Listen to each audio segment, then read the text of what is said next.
Before we begin, a quick content warning. This week's episode may discuss themes which some viewers find distressing. These topics may include mental health, trauma, and violence. Please take care of yourself while listening, and if this week is maybe not for you, we'll see you next week. Welcome to Think Cyber, the podcast where we explore the everyday stories of real-life cybercrime. Michael, thank you very much for joining us today on Think Cyber. We're incredibly fortunate to have you shed some light into the remarkable work that you're doing and how it relates to cybersecurity and cybercrime. Yeah, thanks, Jasmine. Happy to share what we've learned and what we're seeing on the ground. We're an Australian registered charity, and in fact, we're registered also in the US and in various countries. But our work is very much focused on Vietnam. We started about 20 years ago when I left Australia to live in Vietnam and met street children. So we started out as a street kids organisation. Never planned to become an anti-trafficking organisation. But over the years, we met some kids who were trafficked and helped out. We learned about trafficking becoming an issue in certain parts of Vietnam and thought, okay, we've got to get involved and help here. And that has led up to today to us being very focused on how to keep people safe from human trafficking and how to help those who have been trafficked already. So we're working across the country now, across Vietnam, really with a mission of how do we end this? How do we stop human trafficking? And what a big question and a big problem to solve. On day one, we weren't ready to even think about a question like this. It really has been 20 years of iteration, of learning, of sometimes not getting things right, but eventually realising where we could add the most value. And this is it. I think it is so powerful when organisations aren't afraid to iterate. That's probably a great strength in what you do, that you've been adaptable and seen need and continued to develop. Has that been mainly driven by your presence on the ground? I think the agility is in our bloodstream at Blue Dragon, even in our work with street children. And we still work with street children because they also are at risk of being trafficked. When I first started Blue Dragon, street children were kids from the countryside who had come in often with mum to shine shoes or do some menial task in the city and send money home. Street kids in Vietnam today are very different to that, facing really different and much more complex issues. And when I look back over our history, the issues are different all the time. There's sort of a few years and it evolves into something else. So we've always been agile, and it certainly helps to have me there on the ground. I'm no longer CEO of Blue Dragon. I was CEO for about 18 years. We have a co-CEO model now with a Vietnamese man who was once a street kid himself and an Australian woman from a social work background. They run Blue Dragon, and my role is a lot more in strategy. And so we've built this agility into the structure of the organisation because we know that no matter what we're seeing today, it will be different tomorrow. And what drives that change in what you see, do you think? Vietnam is a very dynamic society, and it's in a very dynamic part of the world. I travel away from Vietnam for a few weeks at a time, a couple of times a year. And when I come back, there'll be something new. There'll be a new road, a new law. It's a society that's going places. And that's actually the context in which human trafficking thrives. It's a country that's coming out of extreme poverty. Now, the war ended 50 years ago, the American and Australian war within Vietnam. That's 50 years ago. Vietnam today, especially in the capital cities, in Ho Chi Minh City, in the south, in Hanoi in the north, they're well developed, there are high rises, there's great infrastructure. When you do venture out far from the cities, there are still people living in villages with maybe no connection to the electrical grid, ethnic minority communities who don't speak the majority language Vietnamese people speak. So people want to develop. That's a real cultural trait in Vietnam. People who are poor are saying, We don't want to be poor. We want to improve. We want to develop. Traffickers can step into that and offer, hey, come with me. I've got a job. I've got a way that you and your family can leave this poverty and catch up with everyone else. So the dynamism of the country is both a fantastic driver of change and a real risk to people. Trafficking itself has evolved quite suddenly and unexpectedly since COVID, and that's with these scamming compounds around Southeast Asia. Before COVID, they didn't exist. There were different forms of trafficking that were taking place. This came out of nowhere, and what were kind of well-worn trafficking paths, we kind of knew how the traffickers worked. All of that's just gone in the space of a few months. And we know that in the region there are some hundreds of thousands of people in slavery. Of course, not all from Vietnam. And importantly, not in Vietnam. Vietnamese people are being trafficked to other countries. They often don't know that they are being trafficked, and the family they leave behind also don't realise, I have a family member who has been trafficked. So a lot of this is completely unreported and unacknowledged. And that's why on pure data, it's very hard to say, but observationally, clearly something's going wrong at the moment. So to delve into that situation a little more, so are you suggesting that these people are approached with offer of a seemingly legitimate job and their family sort of sees them out the door thinking that's where they're going? Yes, that's exactly it. By far, most of the people who Blue Dragon comes in contact with in that situation of having been trafficked think they're on their way to a job in a restaurant. Sometimes they're told it's a marketing job or something online. None of them thinks I'm going off to scam people. Sometimes it is a romance scam that lures people, but what we're seeing with these scam centres is that they specialise, apart from scamming people out of their money, they specialise in recruiting workers who are just looking for a job. And if you stop and reflect on that, often when we talk about people in poverty, you'll hear kind of derogatory comments like, why don't they just go where the jobs are? Why don't they get out of their home and go looking for work? That's what these people are doing.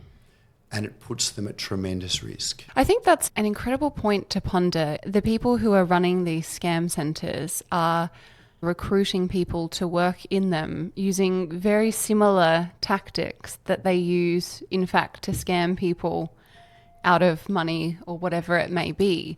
That really provides some context to just how manipulative the people running these scam centres are, because they're obviously providing to their staff, whether they wish to be there or not, training on what's working, and they're seeing what's working from their initial phase of recruitment, if we can call it that, of people to work in the scam centres. Absolutely. Don't think of this as ad hoc, let's see if this works. These guys are following textbooks. I often think of it more as if you imagine a massive call centre for a telecommunications company where you've got rows of people sitting at their computers and they're following a script. These people, the scammers, whether it's to recruit new workers or to scam you out of your money, they're following a script. So the people who fall for the scam, again, whether as to turn up as workers unwittingly or who end up sending or losing money, they're not being tricked by some idiot in an armchair. These are very, very well organised scams. I can give an example of a teenage girl, a young woman who Blue Dragon rescued. The way that she was trafficked to one of these places was, first of all, she accepted a job offer that was within Vietnam, in a shop, and it was completely legitimate. She was representing this business owner in a shop, and then the business owner, after some weeks, came and said, "You're doing such a great job. I'd love you to help me start up. I've got a new shop. just across the border. And so off she goes. Every time we hear somebody telling us their story, it's always completely believable. There's never any element of how did you fall for that. It really just pries on human nature in its essence, that somebody thinks they're doing well and then is being rewarded for that, when in fact it's quite the opposite.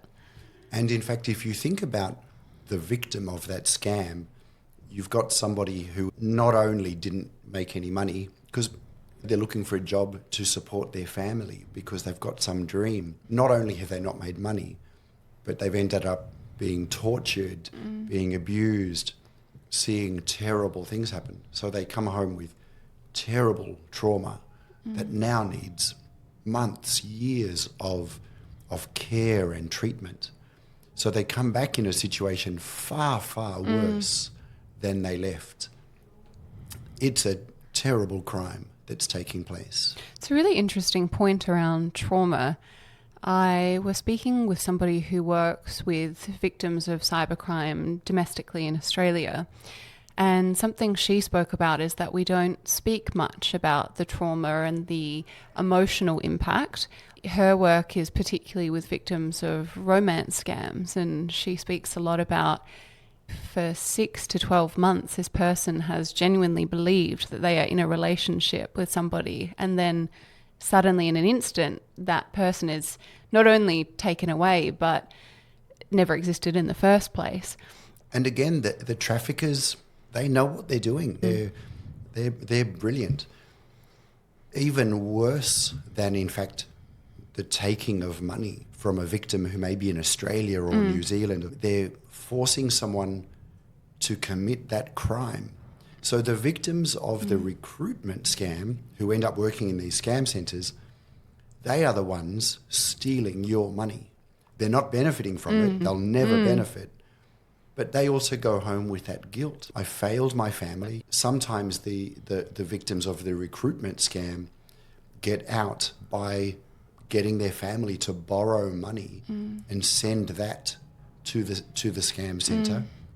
So they come back in debt, and they've spent the last months or year taking money from innocent people in other countries. So it's really a compounding trauma. And in that way, the traffickers make their victim complicit in a crime. That becomes then difficult for law enforcement to know, were you the victim or were you a criminal? Yeah. And you can uncover that, and the police are generally doing a pretty good job of that. But I hear a lot of stories in Cambodia where people are rescued from working in a scam centre only to be treated as an illegal immigrant and punished accordingly.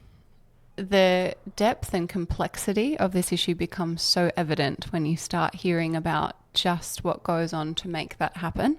And I think for so many of us, we still think of cybercrime as a faceless crime and a humanless crime. A lot of the time, I think many people still, when you ask them, what does a cyber criminal look like? Who is one? They'll draw somebody with a hoodie sitting in a basement. I don't think many people would draw some sort of complex like you're talking about. Can you explain, we've referenced the term a scam centre. What does that actually mean? What does that look like? There are many, many types. Where they actually began in Cambodia, as I said, during COVID, they would generally think of a casino, an online casino where there actually was a roulette table or a blackjack table that you could see through cameras, and all of the people who were operating everything were in slavery. And you would bid on something, or you'd take a bet, and you might win at first and you keep putting more money in, and then all of a sudden you realise you've been scammed and you lose a whole lot. That was kind of where they started. Now there's just a proliferation. So there are the romance scams, which always end up in, look, I really need some money. And sometimes I need money, could you send me some? And then I might repay you, even with interest. The next day, thank you so much. And of course, a month later, I'm going to need a whole lot more. Then there are the fake websites that look maybe just an Amazon type of website, or fake gambling websites. I mean, there's no limit to the type of scam. Some of them are purely by email or WhatsApp. I know of people who've been scammed by having someone ring them and make it sound like they have a family member with them under duress, being tortured, screaming for help, and the only way you're going to see your daughter alive is to send money right now. Now, to do that, you need a lot of research on an individual person, again, making it very believable. And anyone who's been a victim of one of these scams should never feel that they had any responsibility in handing over money, that they ever did anything wrong. These scammers, they are good at their job. And there's this whole range of scams. And as one scam becomes known, they will find another to move towards. And the people who are being recruited to be the labour power in these, is there a particular role that they're typically playing? We've talked about being the person on the other end of the phone or the other end of the messaging app. But do you see people being trafficked into different roles and different parts of that scam? Yeah. There are very, very many different roles, including teenage girls being trafficked into brothels that are attached to the scam centres for the staff and for the owners to abuse. There are people who are trafficked to look after the hardware, setting up the mobile phones, keeping them running. There are more professional IT people trafficked to develop apps, to create web pages. People trafficked to read the scripts. Many, many different levels of jobs. I mean, if you think about these scam compounds, some of them may have hundreds of people in there. They need to eat. Who's going to cook? You can traffic people to do that job as well. We hear about in the bigger scam centres, they may well have, for example, one person will be setting up Facebook pages, creating fake profiles. The next person will find potential victims. Then they'll hand them along up the chain like an assembly line. It's extremely well organised and there are people at every level of that organisation who've been trafficked. It's incredible to think that these really look like organisations with different departments and different specialties, and that most of those departments probably have an element of people who have no choice and don't want to be there. That's right. You mentioned this idea of scam centres and people are trafficked into them. Can you give much insight into what the day-to-day life is for somebody living and working in one of these places? They're really brutal places, and I can't emphasise that enough. Now, we hear different stories, of course, in different locations, different centres, different people have different experiences. There are certainly lots and lots of stories of torture, of horrible violence committed, threats of violence. We've rescued people who have reported seeing others killed for underperforming, for not meeting targets. Oh, so they have targets too to meet while they're living under these Yes. horrible conditions. So generally people will be, of course they live and work in the same location. They'll be living in kind of dormitories with 20, 30, 40 other people, working very long hours, 12, 18 hours a day. And if they're not performing, if they're not reaching these targets or doing well enough for the bosses to be happy, they are very severely punished. We hear a lot of stories of, especially of women who will be stripped and potentially raped with that caught on film, with the threat, if you don't improve, if you don't comply, if you don't do better, this is going online, or we're sending this back to your family. We have rescued people who had organs removed as a punishment. We are talking here about the most horrific crimes. So this isn't just someone, they're locked in so they have to work. They are scamming you because if they do not, their life will come to a very painful end. I mean, that's truly horrific. I imagine too then there's very many people who don't make it through this experience because I can't imagine they're removing organs with the best medical care and attention. So I imagine that act alone would result in a great number of deaths. All of this is truly horrific and brutal. And most people who we rescue or who we encounter after they've been in one of these places, they have these stories to tell. I imagine they're probably not fed particularly well and probably living on minimal sleep. I imagine they're working long shifts. Is that all sort of things you hear too? Oh, absolutely. Because if you put this in the context of everything we're talking about, well, of course, the traffickers are not going to set them up with good living conditions and 3 meals a day and nice bedding. They're not going to waste money on something like that. When people are sick, they're not given medical treatment. They're beaten to get back to work. Truly shocking. Understanding that hopefully really changes that idea of it's definitely not the boy in the basement in the hoodie anymore. Not at all. Not at all. I wonder if there are any boys in the basement doing this.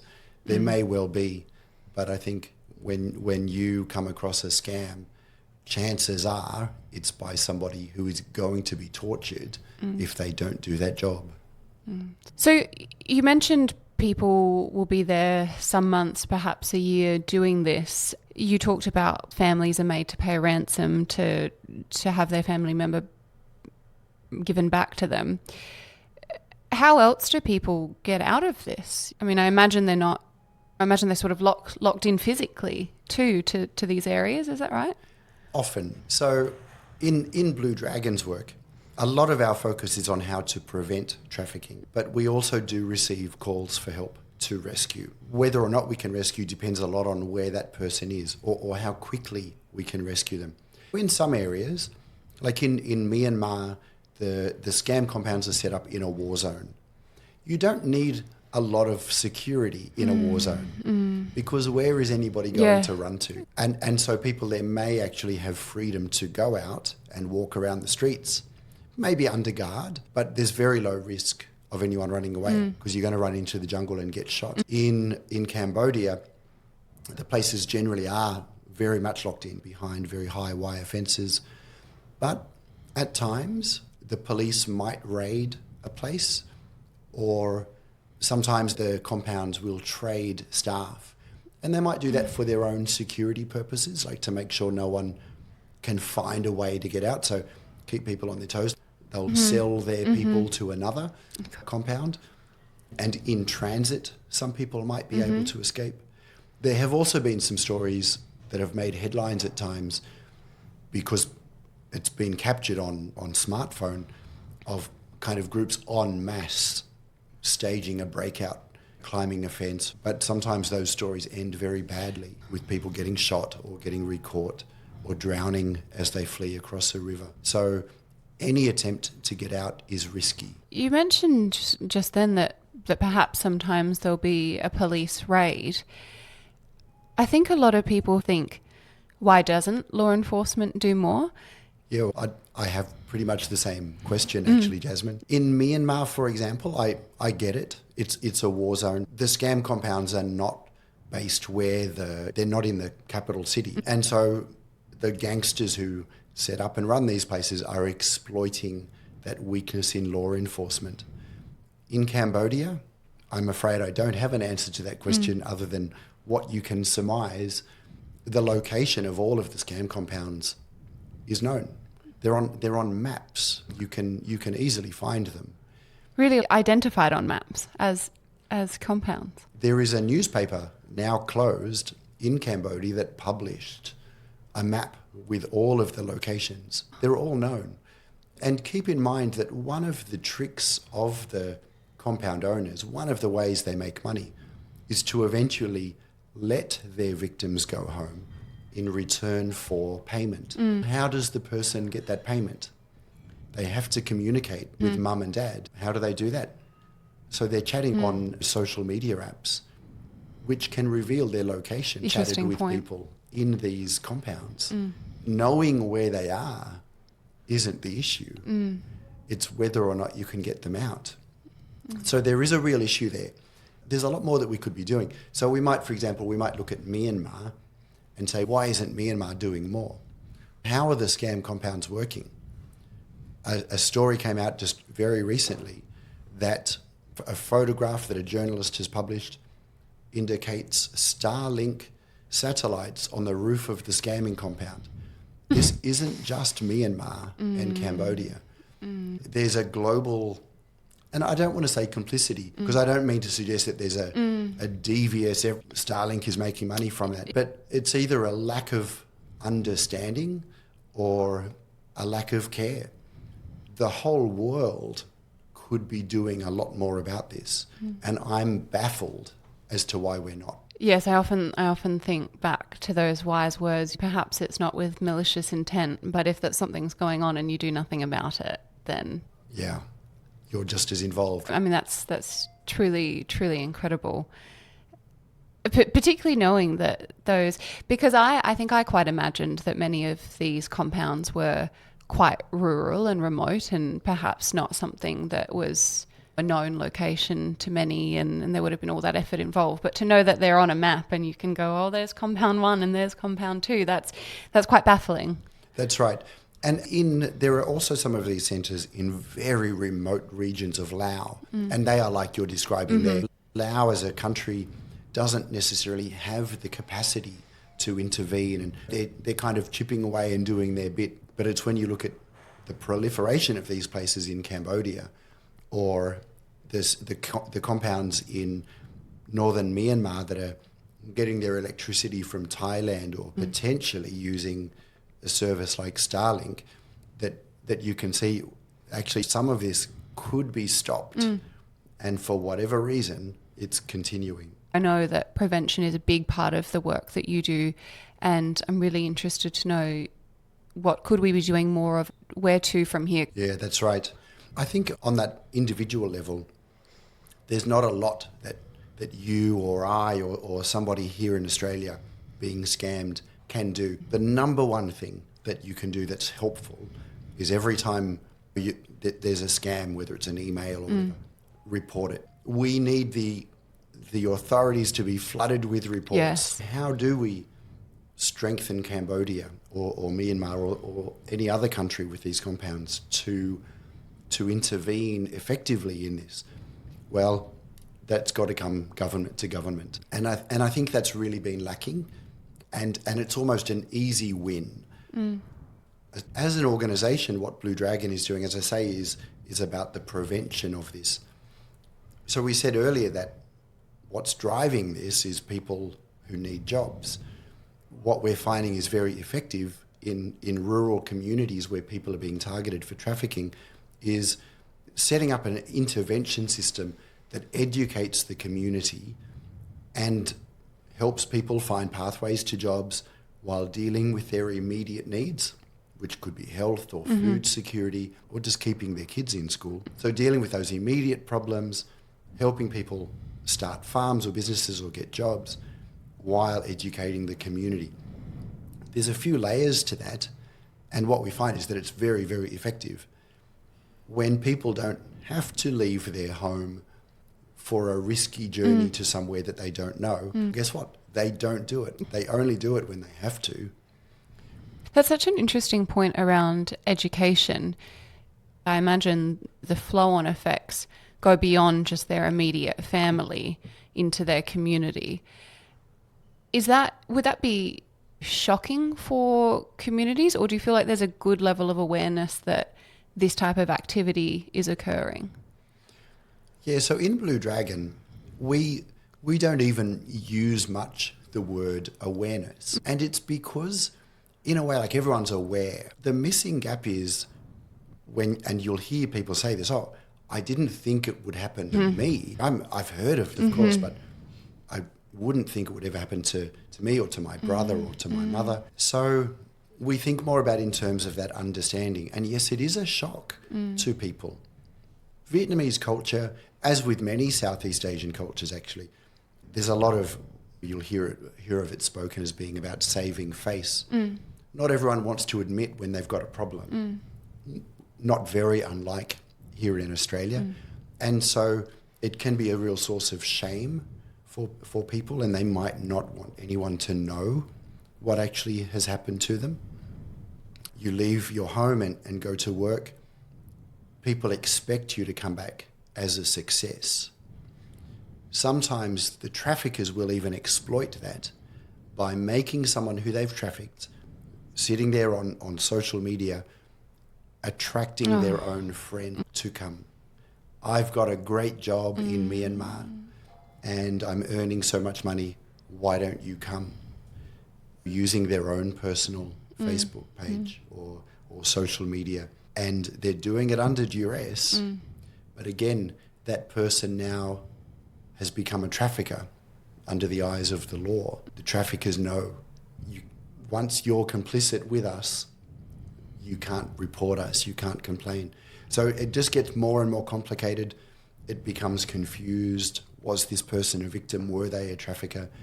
And ultimately they're from a little country village where people don't understand these things. It's really hard for communities to deal with this. What intense sorrow that must cause to know that you have been complicit in potentially having your friends or associates end up in the same position that you're in. And then at some point, everyone being back at home in the same village, having to live alongside each other. Yeah. So that's where even post-rescue, people and communities need a lot of support to deal with this, to understand what's happened. Now, in the end, it's just so much better if you can prevent this. But until we're there, a lot of work has to go into that rescue and then healing. It's been quite interesting listening to you speak about that idea of that intense shame around being trafficked and that idea of, oh, I never would have thought it would have happened to me, because it's exactly what we say here when we're talking about being victims of cybercrime. We all know about it. We all know that it happens. But I'd say the vast majority of people who have had a cyber incident, the first thing they'll say is, I just never thought it would happen to me. And then when you go on and say, why did you wait so long to call somebody, or why didn't you report it? Then it's, I felt so much shame that it happened to me because I never thought it would happen to me. And I think it's really something quite incredible to think there's somebody on the other side of the world thinking the exact same thing and the exact same feelings, but on the reverse side. Absolutely. If you think, for example, that compared to that, if you're walking down the street at night and someone comes up to you with a gun and says, give me all your money, there's no shame, right? Yes. You go and report that. But somehow this crime makes people feel like they were responsible. And human traffickers, in any kind of trafficking, that's one of their specialties, making you feel like it was your fault. And we can't let them do that. So that's where, again, we have to go beyond everyone being aware of this, to everyone understanding how these places and how these people work. It is complex. And let's be honest, as a society, we're not great at dealing with complex issues. I love the 10-second grab. I mean, it's not even 10 seconds anymore, is it? This is a complex issue. And because of that, the scammers are making billions. It truly is such an incredible amount of money being lost. That's an interesting point too, because the money's not going to the people who are at the end of the phone. And That's right. I'm sure it's not going to the person above them or the person above them either. I'm sure it's a fair few layers up. When we're talking about billions of dollars being taken just from Australia, it's a wonder where that money is actually going and what else it might be going on to fund as well. That's right. And there's not even a great body of knowledge about that, about where exactly is all this ending up, in part because these scams have been set up to transfer money around, often in the form of cryptocurrencies, so that it is untraceable. I know that the police in some countries, like in China, for example, have actually put that effort into tracing it and trying to recover funds and so on. It is a huge commitment, though.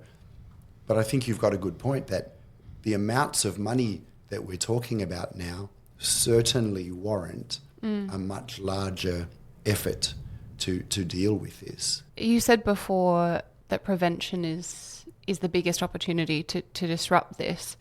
As you say, everybody knows about it. So education, we can't just say education. what has been successful in moving from education to perhaps acceptance of the risk and the reality? As you ask me that, I have this memory of one woman who we rescued from trafficking, and she was asked by somebody, how did you end up in that situation? And her answer was, look, I knew it was risky, but I was at home. I couldn't afford to take my child to the hospital. My child was sick. I didn't have enough money to feed my family, and I figured it was worth the risk. What works to prevent this is removing those desperate situations. And the most effective thing is going to communities that are vulnerable and asking them what they need. Now, in Vietnam, for example, Blue Dragon we've invested in research into the victims and survivors of human trafficking who we've worked with over the years, looking at publicly available data, and we can build a profile of who is most vulnerable to being trafficked. That is not a mystery. Can you share, what is that profile? So the situation in Vietnam is that the people statistically most vulnerable are from ethnic minority communities. Vietnam has about 13% of the population belonging to what we call ethnic minority groups. They are statistically the most vulnerable to being trafficked because they're most likely to be people living in remote areas and looking for job opportunity, and also with lowest level of education. Being female on top of being part of an ethnic minority certainly enhances your vulnerability. So we're able to define fairly clearly what makes a Vietnamese person vulnerable, so we know where we can target our efforts to prevent that. And it really does take, and in the non-profit world, this is a bit of a cliche, but an holistic approach. The things that drive people to leave home in search of work, it's never just one thing. There'll be like some immediate need exacerbated by some longer term needs, potentially exacerbated by a systemic issue. So we have found very often, for example, that people in these remote rural communities who are vulnerable, that they actually do have services from the local government, for example, that they could apply for, but they didn't even know it. And sometimes even maybe the government official didn't realise that there was that gap. Yeah. So all of that can be addressed by looking at the whole picture. Blue Dragon then takes that next step of, as we learn, we can also see the gaps in law. We actually have some lawyers on staff at Blue Dragon, so they're quite knowledgeable about this. And so when the Vietnamese government is looking at reviewing certain laws that impact people's safety or the human trafficking law, we're able to feed in what we've learned.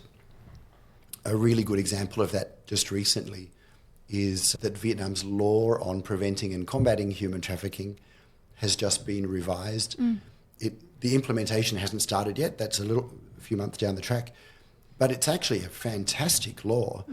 I actually consider that it might be one of the world's best. And so by contributing what we see on the front line from the thousands of people who we work with into what could make the law really strong, that's a fantastic way of making sure the law really does serve the people. So what I'm talking about here is going in depth, getting to those individual communities and asking them, what do you need? Building up a big picture through research and data, feeding into law reform. When all of that works as one ecosystem, that's where we see there's the potential to prevent human trafficking. Sounds like no small feat, though. No, look, it's taken us 20 years to even get to this starting point. Yeah. And it really has been, we said before, an iterative process. Also a collaborative process, working with other agencies, working with the private sector. We have found Meta, for example, to be really open to working with them, to reporting concerns. They're super responsive. Oh, that's great to hear. Yeah, some are not. Whenever we can see that opportunity to collaborate Sometimes it's not always natural or easy for an NGO to collaborate with a massive tech company. That can take a little bit of strategy and work. But where we can do it, it's been very successful. That seems to lend itself to perhaps some more tactical and short-term solutions while you continue to work toward what would be a long-term solution moving toward one day, hopefully, eradication. Yeah, and I mean, I like the way you've expressed that, because you've got to be doing the here and now, reporting a fake social media profile and helping that mother to get a job and helping that school to build toilets so that the girls are comfortable and to attend school, while also thinking, what's the big picture here? The way that Blue Dragon is looking at that big picture, we can identify parts of Vietnam where there used to be a serious problem with trafficking and now there's not. Wow.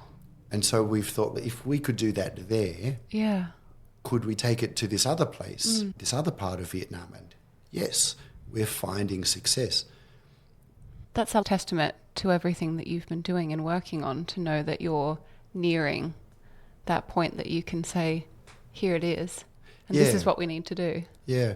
Where this came about, I said that we can identify certain areas of the country where there used to be trafficking, there's not, and we weren't kind of expecting that success.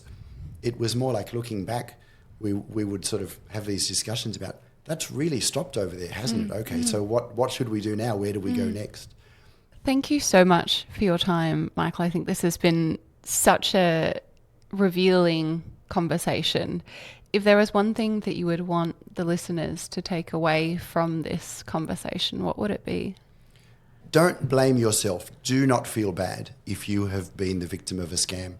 The people behind these scam centres who are organising it all, they are professionals. They are working off scripts. They are highly, highly organised.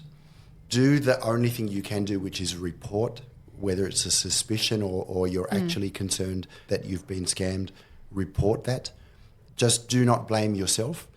And also understand that the person you've been dealing with who has scammed you is probably also a victim of a crime and have not targeted you because of you. It's nothing personal. They are doing that under duress. It's a fantastic takeaway.